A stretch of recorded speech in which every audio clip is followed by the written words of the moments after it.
It is time to spill the tea on some books that I maybe don't want on my shelves anymore.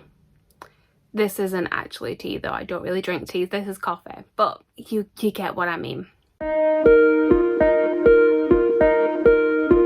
Hi everyone, my name's Chloe, welcome back to my channel. Thank you for being here today.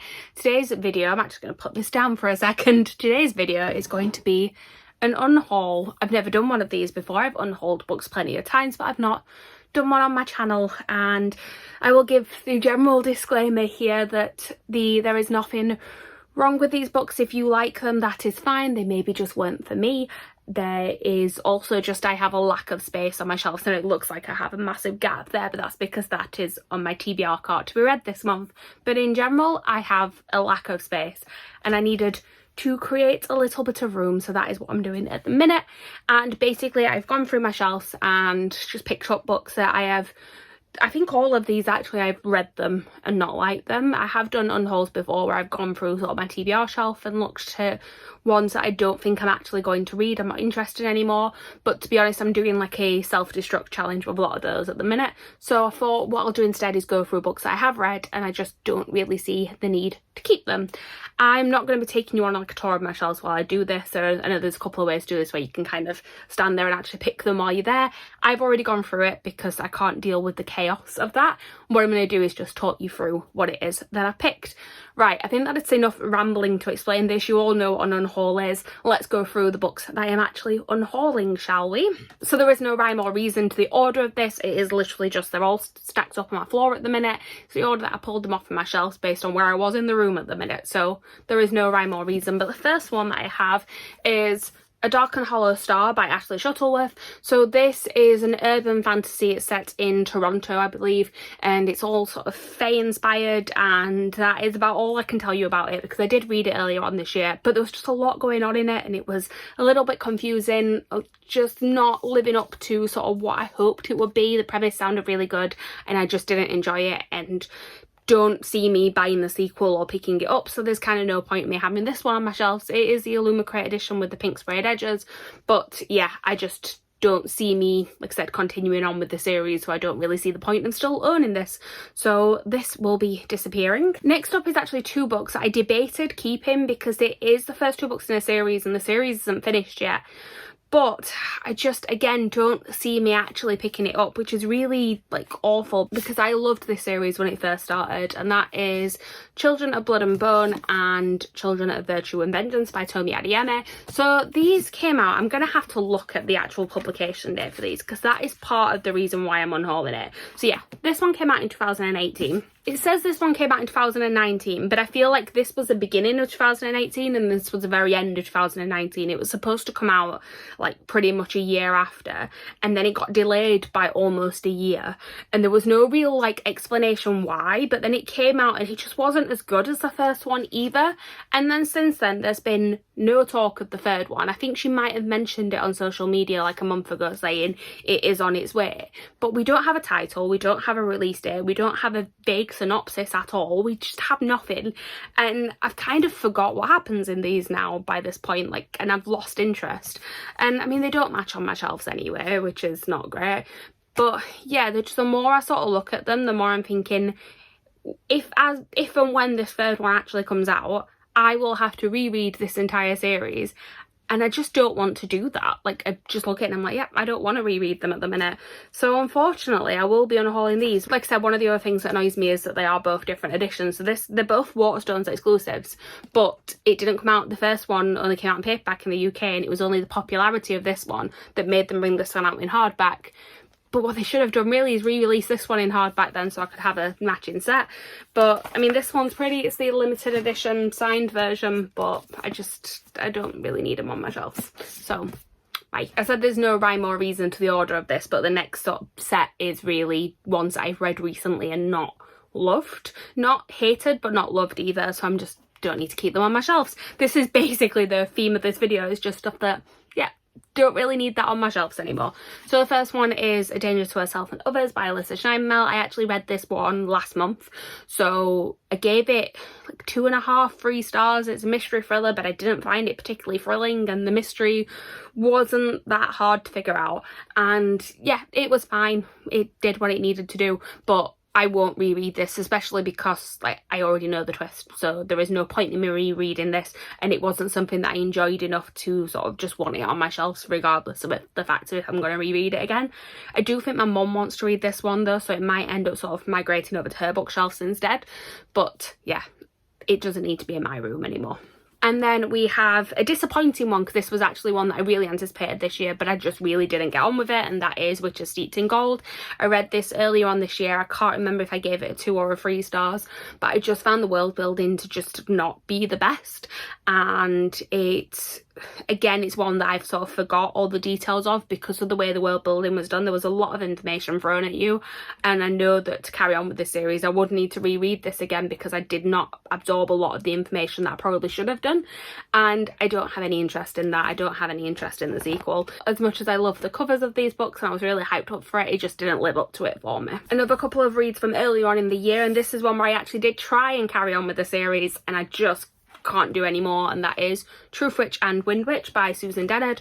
So I was reading these for Which Lands Along, which was hosted by Jade from JD Ray Reads, and when I did end up actually watching all the live shows for that, even though I didn't carry on reading the books, because they were just quite interesting to watch, because it was very clear as it went on that the people that were involved in the live show were not loving the series, and they were kind of getting more and more tired of it as it went along.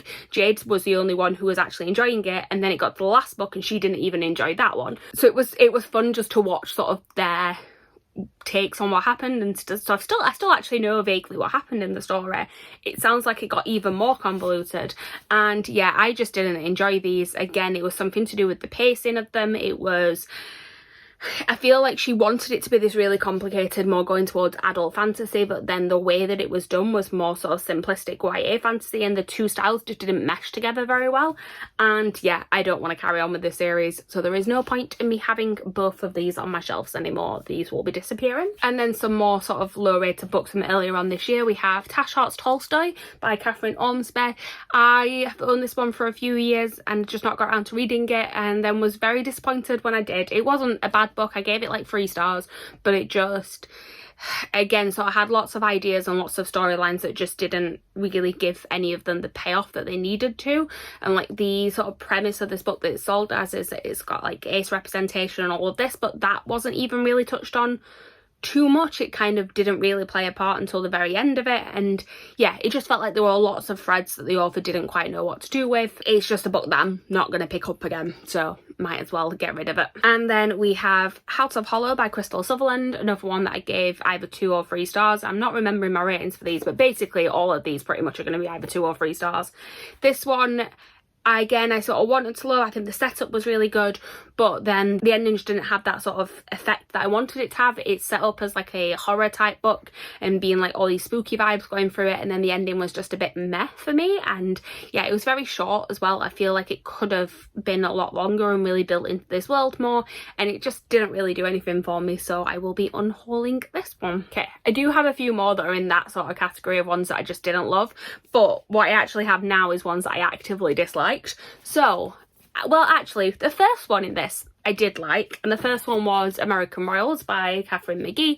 I enjoyed this book. It was trashy, it was drama filled. It's about sort of what would happen if America had a royal family rather than a presidency. And yeah, I really enjoyed this first book. I was very much anticipating the sequel. I pre-ordered the sequel. I hated the sequel. This is American Royals Majesty. It came out earlier on this year, and basically every single relationship that was set up in American Royals was dismantled in the first 50 pages of Majesty, and everybody ended up in a completely different relationship with no sign of any sort of reconciliations coming for the original setups by the end of it. And also, as far as I know, it is a duology. I think she's left it in a place where it could potentially have more, but it would have all depended on how well this did, and I've not heard any mention of there being a third book. So I think it is just ending like that, and it just seemed really strange. Like, we got invested in these relationships but then completely got rid of them within the first 50 pages, probably even less. It might have been the first 30 pages. It was just, I didn't love it. Can you tell? So yes, these two will both be disappearing as well, which is a bit upsetting. I mean, I could just keep this one and just kind of leave it here, but this didn't end the story. This ended on a cliffhanger, so you can't really just keep this one and say, well, we're just going to pretend it all finished there, because it still wouldn't have finished. Okay, another one I actively disliked, and this one could be controversial but also could not be, and that is Gideon the Ninth by Tamsin Muir. So, I wanted to love this book so much. I'd heard so much stuff about it on the internet. I knew it was weird. I knew that you kind of didn't really know what was happening until the end of the book when things tied together. And there's weird, and then there's just this. And like, it's not even, this is the thing, it's not even weird, it just doesn't make sense. Like, the way that the story is told, I just feel like I had no clue where I was at any given time. Like, it was something to do with the writing style of it. I just honestly could not tell you what was happening in this book while I was reading it. And then yes, at the very end it started to sort of tie together a little bit, but I was just like, I shouldn't have to sort of read that much of a book for it to make any sort of sense at all. Like, it was just, I just did not like this one at all. And I know some people absolutely adore this. I know some people, this is like one of their favourite books, but no, it is not for me. I will not be carrying on with this series, and yes, I will be unhauling this one right now. Actually, that one and the next couple have been sat sort of double stacked behind other books for a while, like ready to unhaul, but I wanted to have like a good stack of them to get rid of them. It's more cathartic that way. So the next few are ones that I've been ready to unhaul for a while as well. These ones are actually ones that I did enjoy at the time, but just don't really need them on my shelf. So the first one is The Memory Book by Laura Avery. I read this one years ago. This was on like a buy one get one half price offer in Waterstones. I had never heard anything about it. It came out in 2016. That is how old this book is. I enjoyed it at the time. I think if I read it now, I would find it very cheesy. It's about a girl who has Alzheimer's. She's like a teenage girl, but she's got Alzheimer's, like a very rare form that affects people when they're very young, and she is slowly losing her memories. And it's about that basically, and her trying to sort of live her life while she still can. And yeah, it was, like I said, I remember enjoying it at the time, but I honestly do not think I would like it now, and I see no reason for this being on my shelves anymore. Then we have The Price Guide to the Occult by Leslie Walton. I read this one either earlier this year or the end of last year, and again, I enjoyed it for what it was. It was, I can't remember the story. I know it's about witches and spells and things like that. It was fine. I like Leslie Walton's writing, but it did not live up to what her previous book was, which was The Strange and Beautiful Sorrows of Ava Lavender, which I really enjoyed. And yeah, just don't really see any reason for this being on my shelves other than it being a really beautiful cover. But I don't have the space. I won't reread it. I'm going to get rid of it. And then another one that I enjoyed at the time, but again, it's not something I'm going to reread. It's not really like the sort of genre I'm reaching for too much these days, unless it is something like that I'm really interested in, because it's a YA contemporary, and that is Words in Deep Blue by Kath Crowley. What I did love about this one is it's all set in a bookstore, so it's all like book related. It's basically about a girl who has a crush on one of her friends, I believe, and then she leaves town. She leaves a love letter to him inside one of his favourite books in this bookstore that they work in, and then it's about sort of their relationship developing when she comes back into town. And yeah, it's all set within a bookstore, and it's about sort of love letters inside books, and it's very cute, but I just don't think I need it on my shelves. Then we have another recent read that I'm going to be unhauling, and that is Mexican Gothic by Sylvia Moreno Garcia. I read this one last month. I didn't love it. It's just not my type of book. It's a sort of horror thriller type thing, and again, sort of felt like the payoff to it wasn't quite what I wanted it to be, and I'm realising I just don't particularly like this sort of genre of book, and therefore I do not need it on my shelves. It's happy I read it, but someone else can get some use out of it now. The next one has been sat on my unhaul shelf for actual years. It is from when I used to subscribe to Fairy Loot in, let's see what year it was, back in 2018, and that is Hazelwood by Melissa Albert. This is actually one of the first Fairy Loot books I got. I believe it was like about 3 or 4 months into me subscribing, and it was back when I actually read all the subscription books that I got as soon as I got them, and I think this one actually might have been the one that stopped me from doing that. I think this was the last one that I read, and then after that I was like, that was disappointing, and then kind of just let them pile up on my shelves for a while afterwards. Again, one that I really wanted to love. The synopsis of it sounded great. It was about this girl whose grandmother was the author of these like creepy fairy tales, and then her mother gets stolen away, and the things from the fairy tales end up coming to life, and it just sounded like the perfect sort of book. But again, it just kind of didn't, I don't know, it just didn't, like, the way that it was set up just didn't quite gel right for me, and like things kind of made no sense in the way that they were described, and yeah, I didn't love it. I didn't read the sequel. I don't really need this book on my shelves anymore, so I will be getting rid of this. Again, it's a Fairy Loot edition, but it's from back when Fairy Loot didn't really do customizations, but they did have the pretty signed. I believe in the UK it was only published in paperback, so it is technically a special edition. Okay, we are nearly at the end now. The next one is actually the only one that I haven't read, well, technically, on this pile, and that is Unbecoming by Jenny Downham. So I picked this one up in a charity shop for $1.99 apparently, and I'm just going to read you the synopsis because I cannot tell you anything about this book. 3 women, 3 secrets, 1 heart-stopping story. Katie, 17, in love with someone whose identity she can't reveal. Her mother, Caroline, uptight, worn out, and about to find the past catching up with her. Katie's grandmother, Mary, back with the family after years of mysterious absence and capable of anything despite suffering from Alzheimer's. As Katie cares for an elderly woman who brings daily chaos to her life, she finds herself drawn to her. Rules get broken as allegiances shift. Is Mary contagious? Is badness genetic? In confronting the past, Katie is forced to seize the present as Mary slowly unravels and family secrets are revealed. Katie learns to live and finally dares to love. It's a YA contemporary type thing, and I just don't have any interest in it, and it's been sat on my shelf since, God, I know I bought this in a charity shop while I was at uni, so 2015, 2016, it's been a while. I am not going to read this. I should actually just get rid of it. I need space on my shelves. And then the last things to unhaul is actually a full series, and it is unhauling with a caveat kind of thing. So I haven't actually finished this series.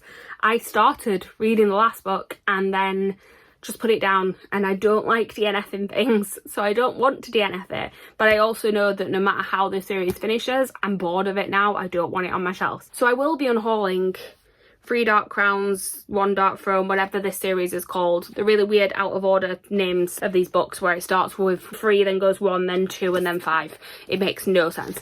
But yes, I have still got 5 Dark Fates to read. I have only read about 50 pages so far. I will be starting this from the beginning. I will be reading this before the end of the year. I'm going to tell myself now I will read this before the end of the year, and then I will be unhauling this entire series because I'm just so done with it. But I do also need to see how it finishes. But how much do we think I'm going to skim read this when I actually do pick it up? Right, so that is all of the books I'm unhauling. Again, I'm very sorry if something that you really liked was in this, and yeah, I don't know what else to say. I don't think anyone can really convince me to keep any of these because I've read them all already. I don't know what I'm going to be doing with them. Now I just need to figure out what is the best way to get rid of them. But yes, thanks for watching today. Let me know, how do you guys go about unhauling? Do you keep everything that you read? Do you unhaul it as soon as you're finished with it? Do you do what I do and kind of let it sit on your shelves for a while and think, do I want to keep that? There were a few actually that I put in this pile to unhaul and then have taught myself out of unhauling before filming this video. I do have to like come to terms with unhauling things before I actually commit to it. But yeah, this video is going to hold me accountable to say, actually no, Chloe, get rid of these. Right, thank you guys for watching. Please like, comment, subscribe, all that good stuff down below, and I will see you soon with a new video. Bye.